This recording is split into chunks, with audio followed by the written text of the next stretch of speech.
Olá, bom dia. Vamos orar. Senhor Jesus, nosso divino mestre, nosso amigo, companheiro de todas as horas, instrutor, mais uma vez estamos aqui juntos entre amigos, entre irmãos, para mais um dia de aprendizado, para mais um momento de compartilhar os ensinos do seu Evangelho, que nós possamos, nesse estudo, estar atentos às reflexões trazidas por vós, que nós possamos perceber em nós as dificuldades, as mazelas, os vícios e transformar tudo isso em virtudes com a prática do bem, com a mudança de nossos pensamentos para pensamentos mais elevados e principalmente na ação de auxílio àqueles que precisam. Pai nosso que estais nos céus, santificado seja o vosso nome. Venha a nós o vosso reino, seja feita a vossa vontade, assim na terra como no céu. O pão nosso de cada dia dai-nos hoje, perdoa nossas dívidas, assim como perdoamos os nossos devedores. E não nos deixeis cair em tentações, e livra-nos do mal. Pedimos por todos aqueles que estão nos acompanhando à distância e por todos os trabalhos que estão acontecendo no Centro Espírita Meimei e onde quer que seja. Abençoe também aqueles que estão passando por grandes sofrimentos, que possam perceber o auxílio e a presença dos bons espíritos. Que assim seja. Hoje nosso estudo será do Evangelho segundo o Espiritismo, o capítulo 11, Amar ao próximo como a si mesmo. O item 4, o maior mandamento. Amar o próximo como a si mesmo, fazer pelos outros o que quereríamos que os outros fizessem por nós. É a expressão mais completa da caridade, porque resume todos os deveres do homem para com o próximo. Não podemos encontrar guia mais seguro a tal respeito que tomar para padrão do que devemos fazer aos outros aquilo que para nós desejamos. Com que direito exigiríamos dos nossos semelhantes melhor proceder, mais indulgência, mais benevolência e devotamento para conosco do que os temos para com eles? A prática dessas máximas tende à destruição do egoísmo. Quando as adotarem para regra de conduta e para a base de suas instituições, os homens compreenderão a verdadeira fraternidade e farão que entre eles reine a paz e a justiça. Não mais haverá ódios nem dissensões, mas tão somente união, concórdia e benevolência mútua.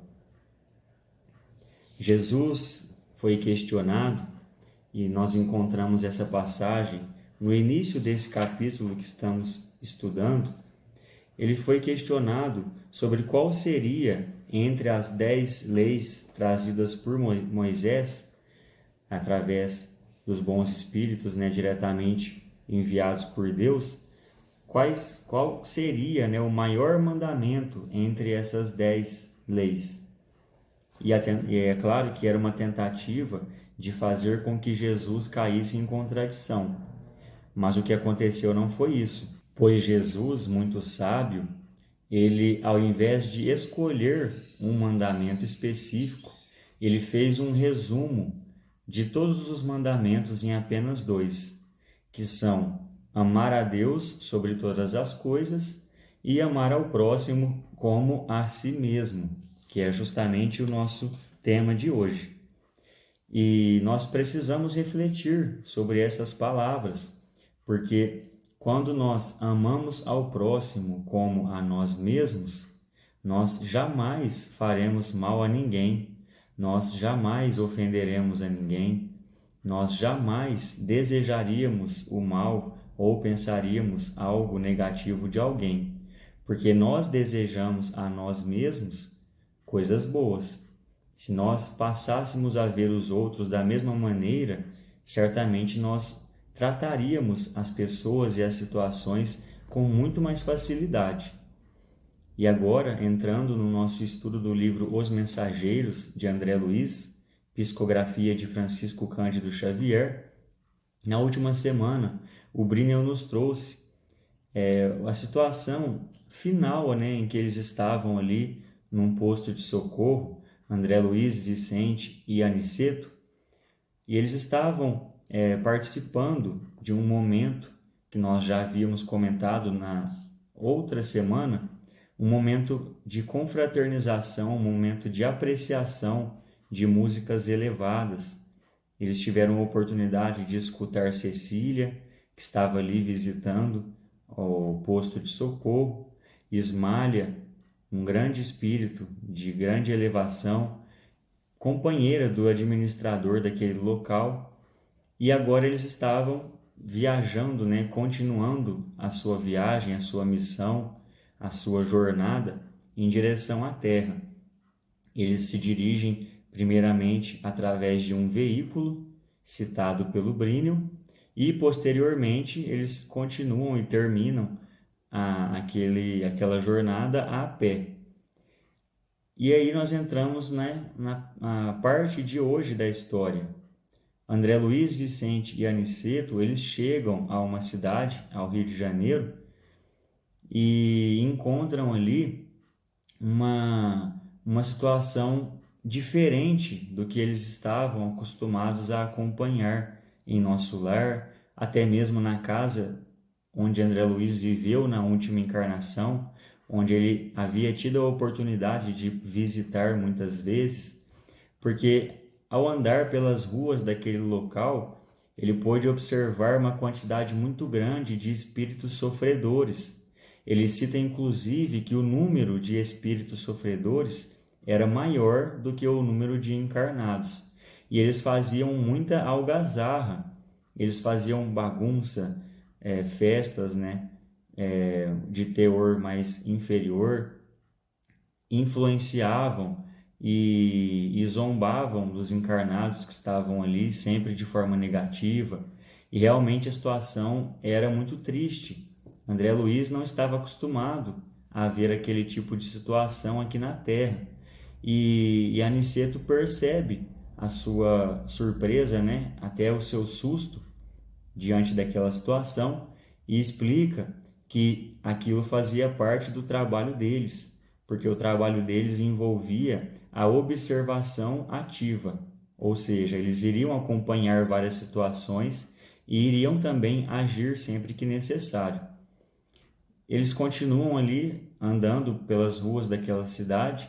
André Luiz sente um mal-estar muito grande no ambiente em que ele estava. Aquele ambiente prejudica o seu bem-estar, e Aniceto explica que era comum que ele e Vicente logo iriam se adaptar ao ambiente e criar uma resistência àqueles fluidos, mas para isso era fundamental que eles mantivessem o bom ânimo e o equilíbrio.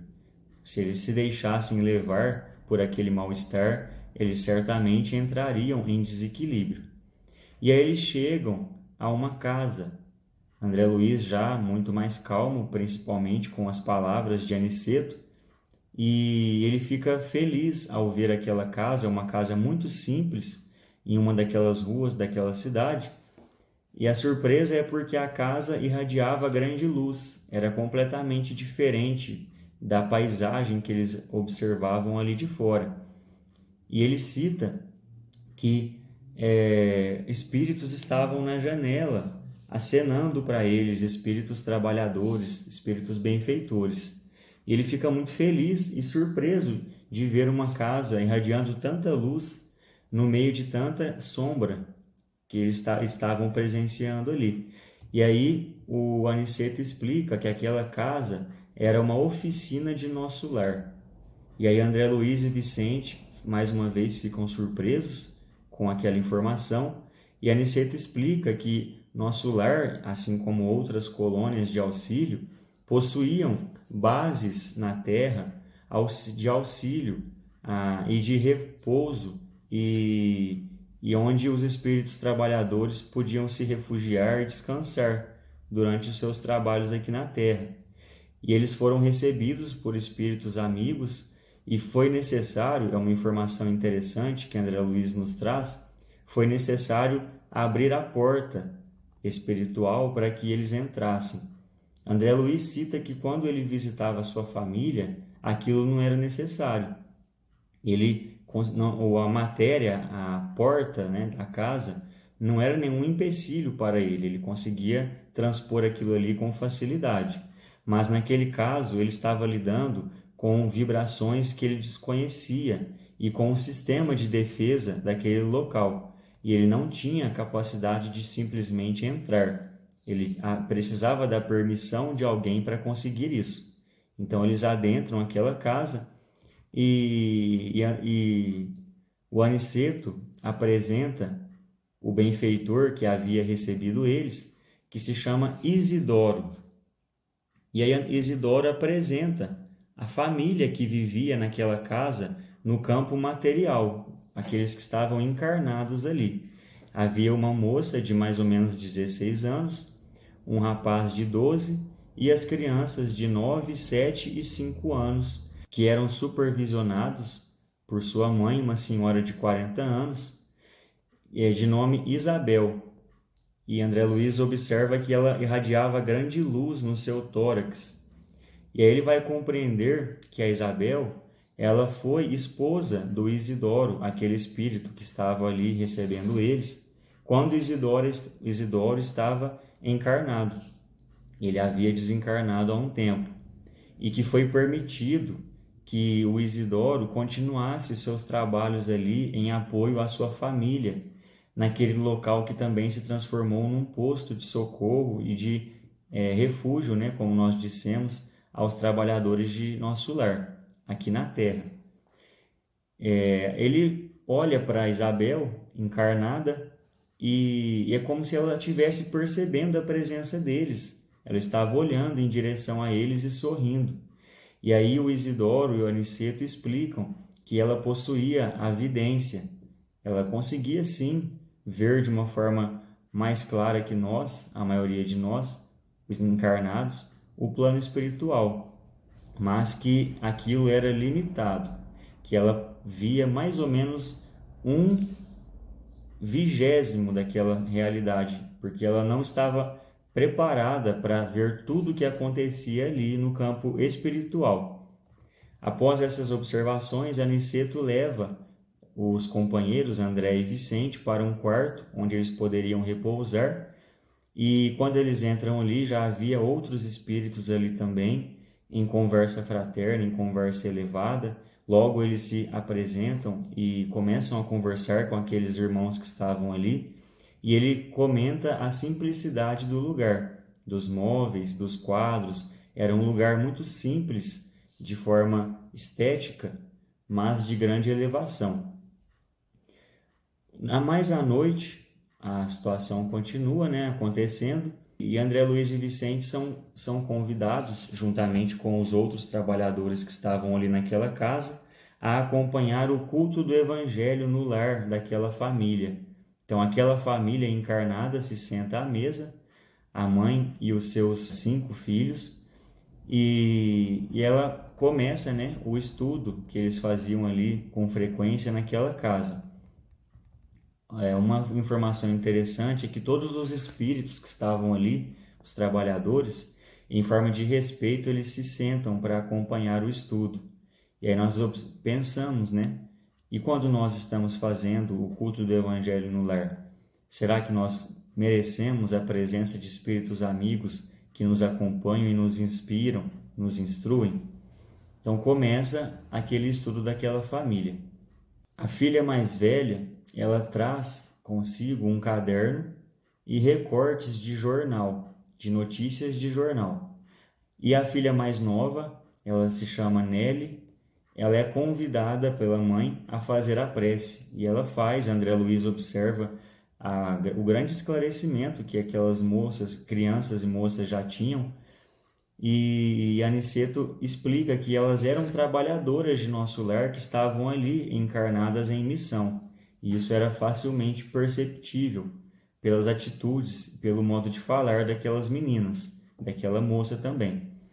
Mas que o menino, o filho mais novo, ele não era um trabalhador de nosso lar, ele era um espírito que havia habitado regiões inferiores e que ainda tinha a sua resistência, as suas dificuldades e estava ali para aprender.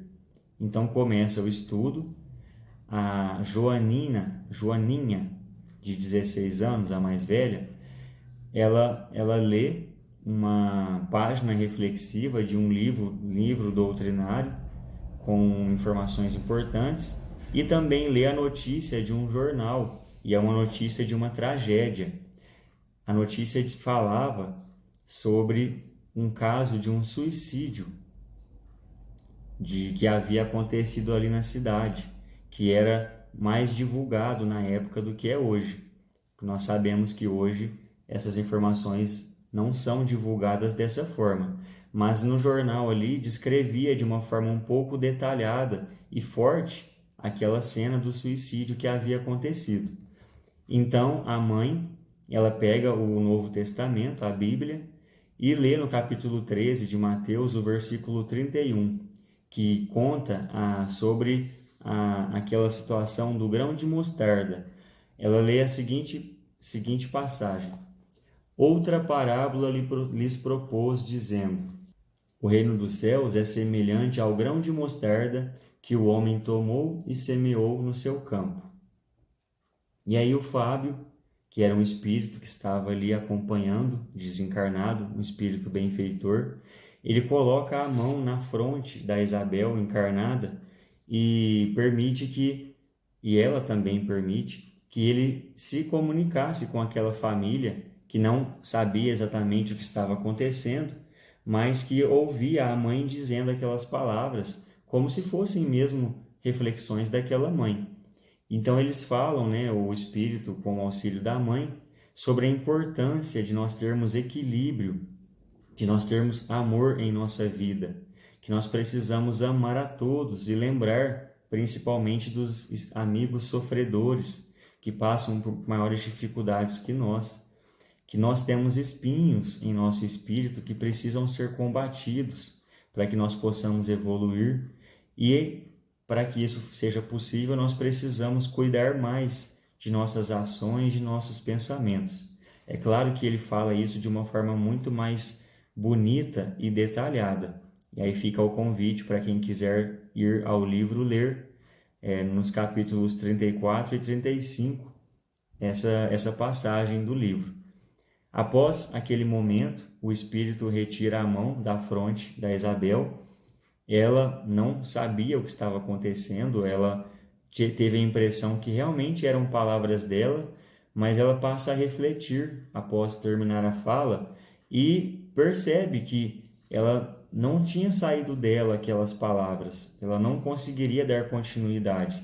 Então eles refletem alguns instantes, os filhos também surpresos com a fala da mãe, e aí ela sugere a Isabel para os filhos que eles passassem a conversar um pouco sobre aquilo que estava sendo discutido ali naquele estudo. Essa conversa em família, muito interessante, ficará para a próxima semana e o Brinel irá nos trazer um pouco mais sobre a história. Uma ótima semana a todos e um bom domingo.